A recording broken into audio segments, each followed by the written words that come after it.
Hello everyone. In today's third episode, we will trace the foundations of the Roman Republic and follow the footprints of Rome's path from a city-state to a superpower. Although the foundation of the Roman Republic is traditionally presented as a transition from tyranny to freedom, the historical reality of this transformation and its ideological construction are inseparably intertwined. According to ancient historical tradition, the year 509 BCE symbolizes the deposition of Rome's last king, Lucius Tarquinius Superbus, and the acquisition of political freedom, referred to as libertas. Imperial period authors, especially writers such as Tacitus, regarded this moment as the beginning of Rome's path toward greatness. However, this understanding of freedom did not represent a transformation encompassing the entirety of Roman society. Rather, it primarily reflected a political reorganization that created new opportunities for the city's elite. For the vast majority of the population, daily life did not undergo a radical change, and it appears that the impact of the change in government was felt mainly at the level of the elites. The official narrative of the Republic's foundation was shaped within a moral framework. According to this account, Tarquinius Superbus seized power through violence, ruled as a tyrant who oppressed the aristocracy, and ultimately lost all legitimacy. The crisis reached its climax when the king's son, Sextus Tarquinius, raped Lucretia, the wife of a noble Roman. After demanding vengeance from her family, Lucretia committed suicide, an act that Roman historiography constructed not merely as an individual tragedy, but as a moral rupture that triggered the end of monarchy. As a result of the uprising led by Lucius Junius Brutus, the king was sent into exile, and res publica, that is, the public thing, was proclaimed as the new form of government. One striking aspect of this narrative is the portrayal of Lucretia as the first influential female figure in Roman history.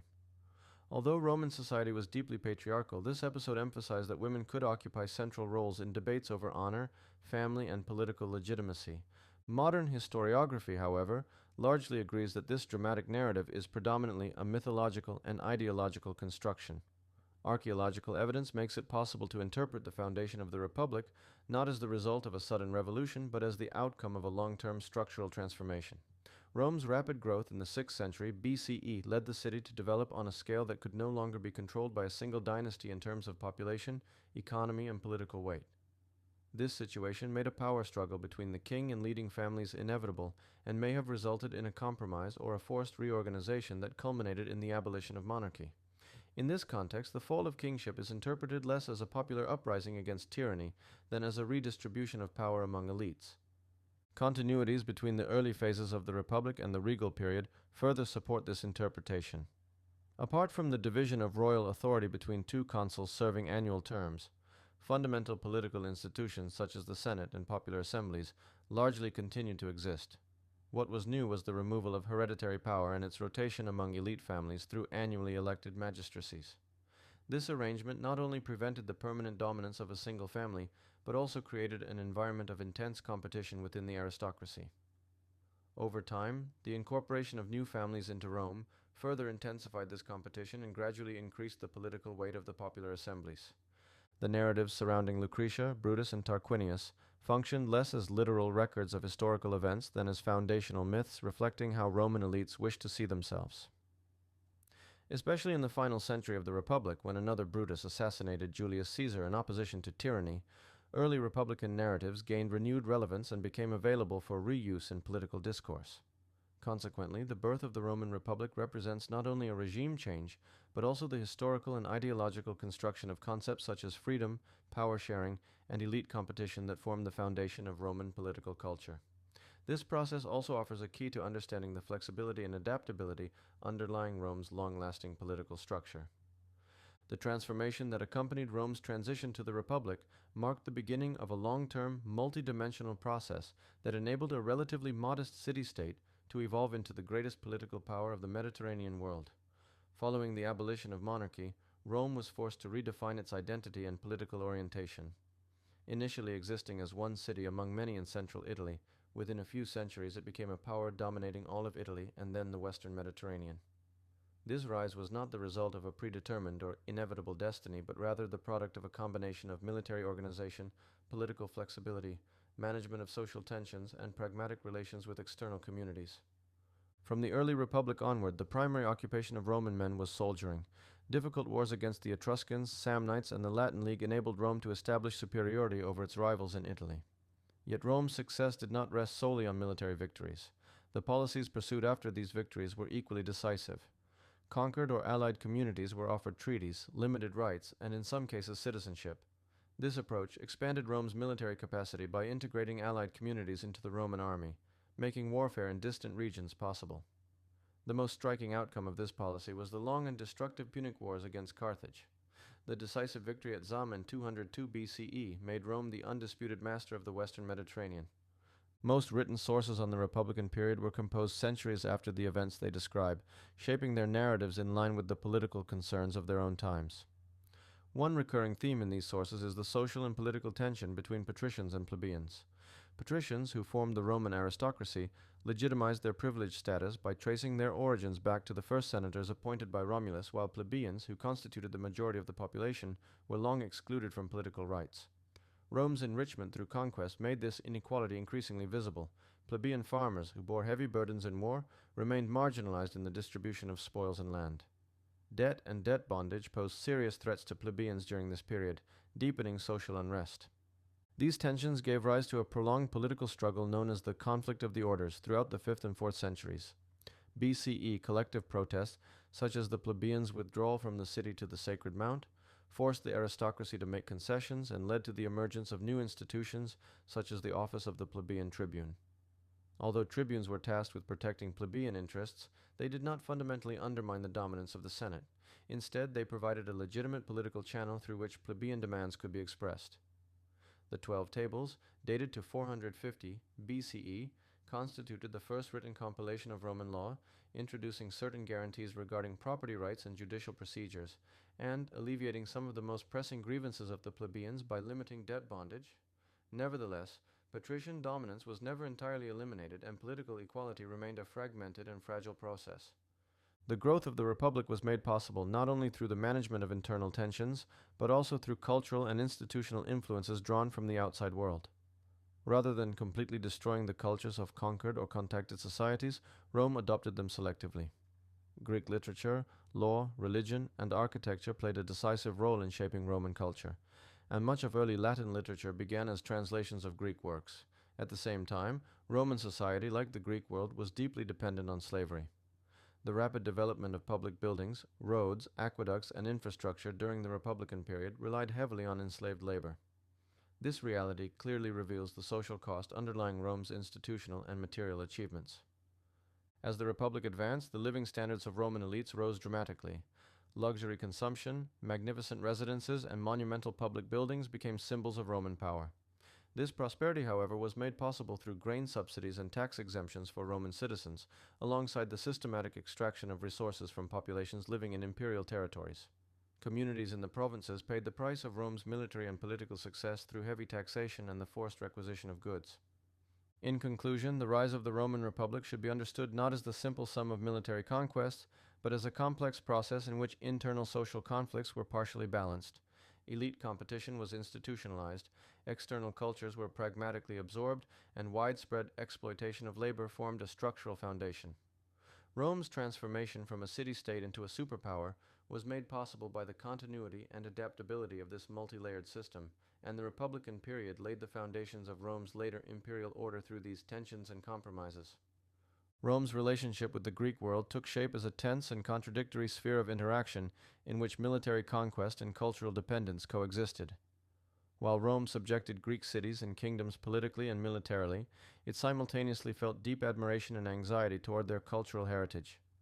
This dual relationship played a central role in shaping Roman identity. Although conquerors, Romans became profoundly influenced by the conquered Greek world in art, literature, philosophy, and aesthetics. From the late Republic onward, Roman authors frequently attributed the moral decay and loss of old virtues they perceived in their own time to the penetration of Greek culture into Rome, interpreting the transfer of Greek art to Rome as a symbol of this dissolution. Yet such critiques overlooked the fact that Rome's engagement with Greek culture was not new, as Rome had long maintained intensive contact with the Greek world through colonies in southern Italy and Sicily even before becoming a major power. Rome's relationship with Greek culture was not limited to imitation, it was also constructed through competition and claims of superiority. Romans regarded defeating the Greeks at their own game as a mark of success, and by translating and adapting Greek literature into Latin they symbolically asserted cultural dominance. Although Roman theatrical performances employed Greek-derived masks and dramatic forms, they were now performed in Latin and addressed to Roman audiences. This development clearly signaled Rome's ambition to become not only a military but also a cultural center of the Mediterranean world. No other Mediterranean power embraced the cultural legacy of conquered societies to such an extent and made it an integral part of its own identity. Nevertheless, this cultural rapprochement did not enjoy universal acceptance within Roman society. Conservative figures such as Cato the Elder viewed Greek influence as a threat that softened Rome's rigid, disciplined, and moral character, associating Greek lifestyles with luxury and decadence. The deliberate choice of some Roman generals to address conquered Greek communities in Latin, despite being fluent in Greek, and to receive replies through interpreters can be understood as a conscious display of cultural superiority. At the same time, Roman stereotypes portraying Greeks as cunning, deceitful, and sycophantic reflected the conquerors' underlying unease and sense of indebtedness toward the culture they had subdued. One of the most advanced expressions of this complex relationship can be seen during the reign of Emperor Hadrian. Hadrian's deep admiration for Greek culture became not merely a political or aesthetic preference, but an integral part of his personal identity. His relationship with his Greek lover Antinous, which he associated with both historical and mythological Greek heroic narratives. His adoption of Greek-style hero cults, despite their incompatibility with Roman tradition, and his establishment of sanctuaries, and even a city in Antinous' name, all demonstrate that Rome had moved beyond merely borrowing Greek culture to reproducing and transforming it. In sum, Rome's relationship with the Greek world should be understood not as a simple process of influence, but as a multi-layered interaction in which conquest, admiration, competition, and identity formation were deeply intertwined. Although Rome conquered the Greek world militarily, Greek culture profoundly shaped Roman ways of thinking, aesthetic sensibilities, and intellectual horizons. In this sense, the idea of the conqueror being conquered offers a powerful metaphor for understanding Roman history. While Rome became the political master of the Mediterranean, Greek culture permanently transformed Rome's intellectual and cultural landscape. In Rome, the performing arts, music, and dance were not merely forms of entertainment, but integral parts of a broad sphere of meaning extending from religious rituals to political representation, social hierarchy, and cultural identity. Roman theater and its accompanying musical and dance performances developed under the strong influence of contact with the Greek world. Yet the resulting forms were never simple imitations, instead being reinterpreted in line with Roman values and needs. Roman performing arts thus constituted a cultural synthesis that both reflected Greek influence and remained distinctly Roman. Music and dance in Rome were not confined to the theater. Religious festivals, processions, funerals, and private banquets were accompanied by musicians and dancers. String instruments such as the lyre and cithara, the double flute known as the tibia, percussion instruments, and Roman wind instruments such as the tuba and cornu formed the core of these performances. Nevertheless, the soundscape of Roman music remains largely unknown today, as no notation-based musical tradition has survived. Available knowledge is derived indirectly from hymns, carmina, religious texts, and literary references. These hymns were performed as prayers, poems, or auspicious utterances, and were often integrated with rhythmic movement, that is, dance. One of the most striking examples of these religious performances was the Sali, priests dedicated to the god of war, Mars. Clad in armor, these priests moved through the streets of Rome, stopping at designated points to sing sacred hymns and perform ceremonial dances. While the choreography of the Salii was highly formal and elitist in character, most dance in Rome served entertainment purposes and was typically performed by enslaved individuals or professional performers from lower social classes. This contrast clearly reveals the fundamental tension between the widespread presence of performing arts in Roman society and the low social status of those who performed them. Masks used in theater were among the defining features of Roman performing arts. These masks, with their exaggerated facial expressions, allowed actors to assume multiple roles and enabled audiences in large theaters to distinguish characters more easily. Their hollow structure also helped project the actor's voice, allowing it to resonate throughout the performance space. Such technical details demonstrate how advanced Roman theater was in both aesthetic and functional terms. Music and dance in Rome extended beyond the theater into ecstatic and sometimes uncontrollable rituals, such as those associated with the cult of Bacchus. The Bacchanalia festivals, held in honor of the wine god Bacchus, were perceived as events in which music and dance pushed social boundaries and threatened public order, leading to their official prohibition in 186 BCE. Archaeological evidence nevertheless indicates that such rituals continued to exist for a long time despite the ban. This culture of performance was closely intertwined with Rome's polytheistic belief system. gods and goddesses of the Roman pantheon were constantly reproduced not only in temples, but also in performing arts, music, and visual representations. Figures such as Jupiter, Mars, Minerva, Venus, and Bacchus occupied central positions in both religious and cultural identity, and music, dance, and theater made visible the bond between gods and humans. In this way, the performing arts became not merely aesthetic activities, but a public arena reflecting social order, belief, and power relations in Roman society.